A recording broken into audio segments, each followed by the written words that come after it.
Hi guys, welcome to my channel. My name is Jessica and today I wanted to show you guys the top 5 ways that I found that you can remove pills from fleece or sweater fabrics. I did a bunch of research and I want to show the method that I decided to use based on what I had at my house. I'll make sure to link other YouTubers as well as other blog posts that I found with information down below for you to look at.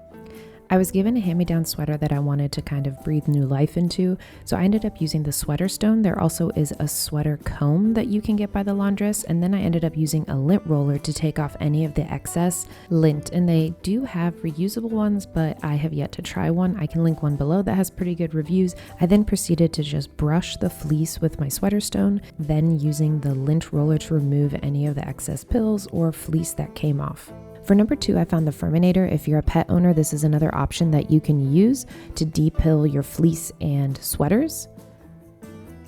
One of the other methods that I found was to use a bristle brush. This is not the correct kind of bristle brush. They want one that has just these small black bristles, which is why I didn't do this route.